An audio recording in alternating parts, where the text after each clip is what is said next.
This is Halloween. This is Halloween. Halloween. Halloween. Halloween. Halloween. Yeah, that was off key, I know. Anyways, welcome everyone! And tonight we're gonna get right into it with a little bit of some spooky situations, some scary scenarios. If you're joining us from home groups tonight, be ready to discuss these situations and find out where you guys stand. If you're joining us online, feel free to answer in the chat. Just drop down what you think is the better pick. So, without further ado, let's get spooky.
They did the mash, they did the monster mash, the monster mash, it was a graveyard smash. Anyways, it's your boy intern Nick. We are here live and direct in the middle of a cemetery somewhere in Normandy. Anyways, forget about that because tonight I'm going to encourage you to like, comment, and subscribe like I always do because that's the most important thing. Right now we're trying to get a very important sponsorship deal inked with the one, the only Subway because we need to get our subs way up if we want to hike up the production value and do more fun stuff for you guys to enjoy from your comfort at home. And also for you middle schoolers out there, don't forget to go online and sign up for Growth Getaway Camp coming up November 14th. It's a 90s party theme. It's going to be a blast. You're not going to want to miss out on it because it's just going to be a whole day packed full of fun and growth. So make sure that you get online and sign up for that because registration is open now and the days are ticking away. So go for it.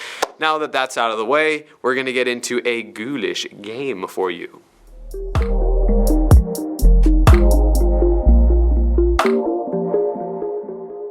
Alright, so since everyone knows I'm the young Jack Skellington, lanky and tall, anyways, we're going to get right into this game. We got something fun prepared for you. So since we're in the last week of our series about family matters, and since it is the end of spooky season, we're going to play a little bit of a game called Candy in the Van. Anyways, that's a joke. It's not Candy in the Van. We're going to be playing a game where we show you some video clips of dads and father figures shaving their faces and then their children's reactions to what they look like freshly after that. So, what we need for you to do is just play along and guess, are the kids going to react in a big explosive manner? Are they going to be just chill about it and not care? Or are they going to do something wild? So what I'm asking for you to do is just give it a guess and play along with us as we hop into this game.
Look at his face.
So we all know that nothing ever stays the same. Like things change all the time.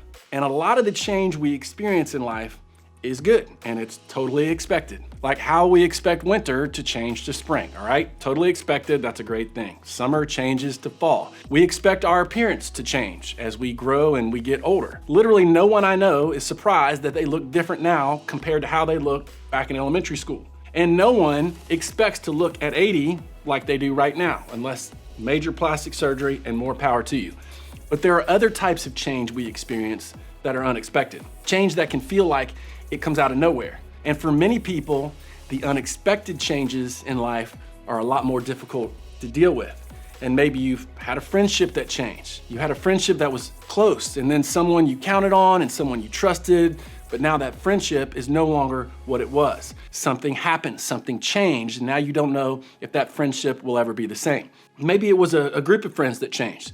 You had a crew that you felt like you were a part of and you felt like you fit in, you felt like you were in, but then something changed and now you feel like you're out. You're out of a group you thought you were in with. And now you're dealing with the new normal, trying to make new friends and trying to figure out how to deal with the hurt and confusion of losing old friends. Or maybe you've had a location that changed. You move houses, maybe you move towns, or maybe you move states, and you're figuring out that landing somewhere new can be so disorienting. It can be confusing as you try to figure out a new place. It could be any number of things that disrupt our lives. Cut from a team, you don't pass the class, you bump into a health problem, you lose your summer job, and the income you thought you were gonna have is now gone. The point is, there are so many possibilities of change that life can throw at us, and that life does throw at us. And see, look, change is nothing new. People have always dealt with it. Like a famous philosopher said, changes, they might drive you half insane, okay? We all know the feeling.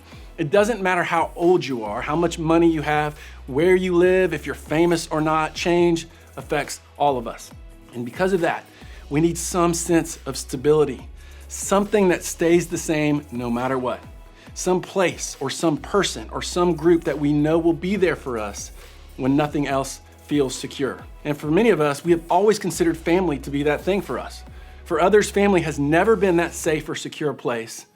But for all of us, there's this idea, either from our own experience or from a belief that we have, that family should be a constant. Even if it's not, we expect it to be, or we hope that it would be. So when change happens in a family, it can be that much more difficult to deal with. And maybe you have experienced this in your own family. Maybe your parents divorced. You thought your parents would be together forever, and there didn't seem to be anything wrong, but then all of a sudden, split up. Or maybe you had a parent pass away.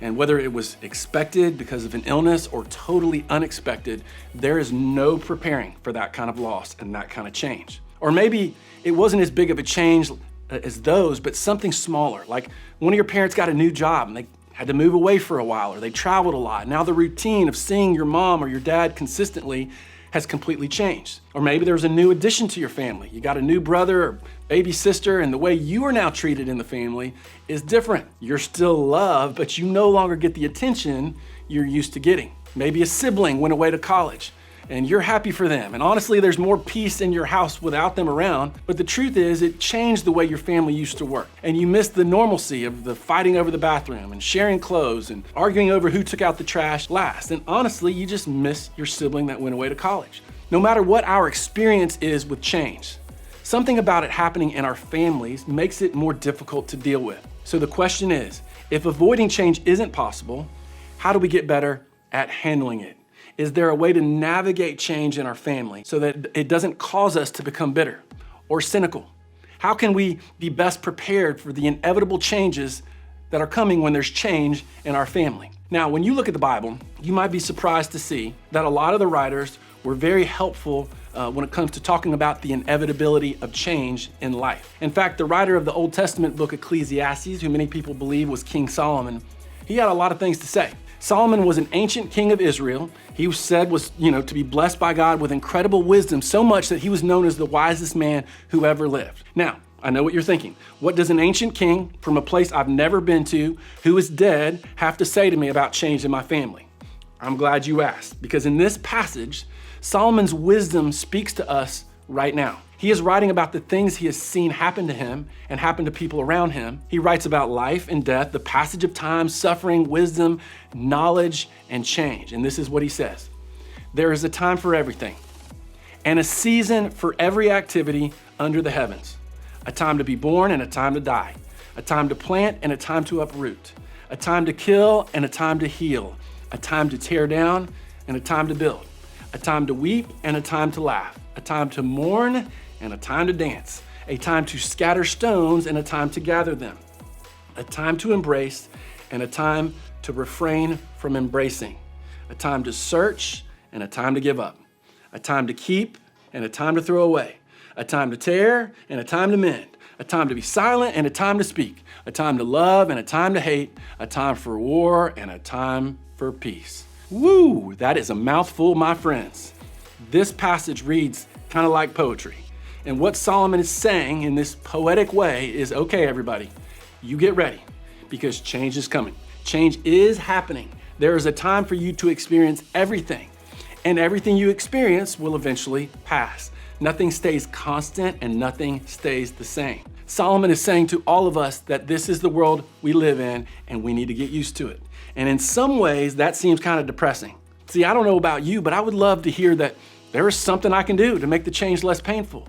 Or better yet, if there was something I could do to keep change from happening at all. But that's not what he's saying. He's saying the exact opposite. Everything will change at some point or another. No place, feeling, or moment is going to last. But as discouraging as that may sound, the truth is good.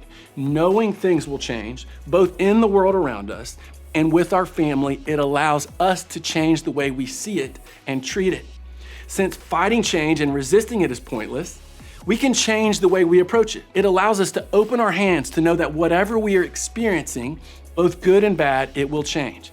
It's a reminder that we are not in control of what happens, and we can stop wasting energy pretending that things will always stay the same. Best of all, God is fully aware and knows everything that will change in our lives. He knows it. He knows nothing is constant for us. He knows both good and bad will come into our lives and neither will last forever. But in this life of constant change, God also makes a promise to us. And the promise isn't that he's going to smooth all the difficulty in life, but it's something better than that. In the book of Isaiah, God, through the prophet Isaiah, has a message for his people.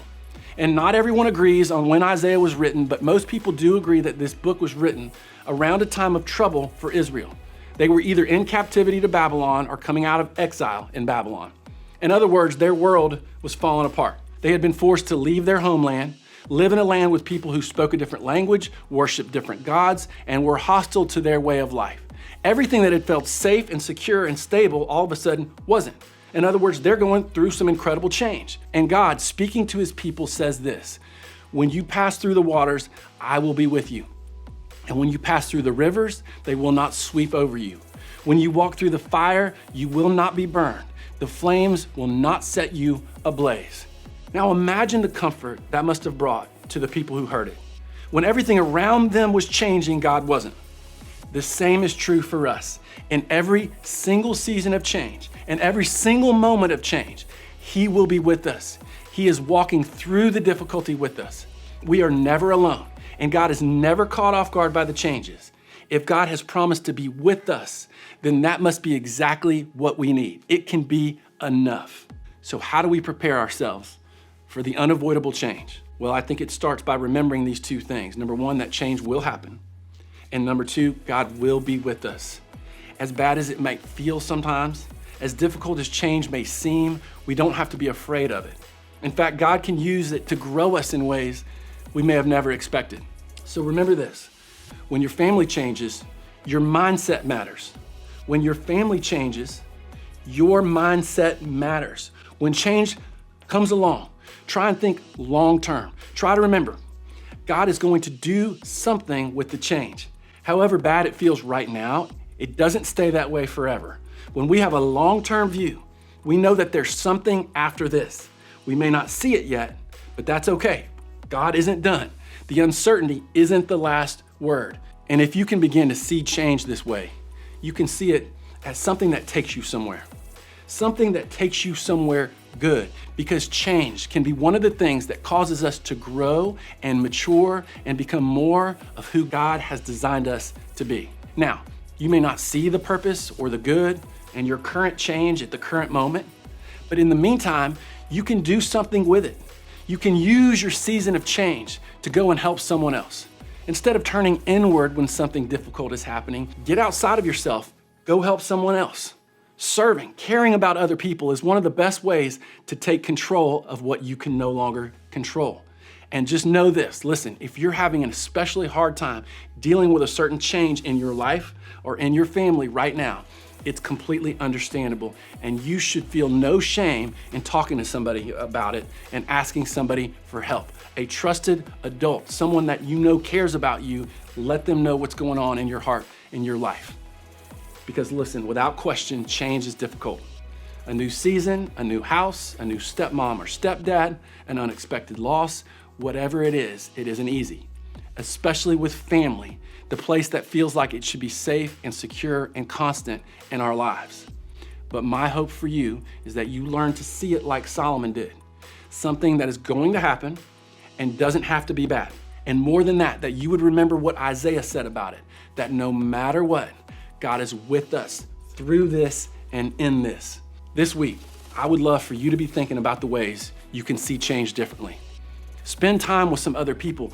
Encourage each other about the different changes you're facing. Remind each other, hey, you're not in this alone, and I am not in this alone. I'm here for you, but more than that, God is with you through your change.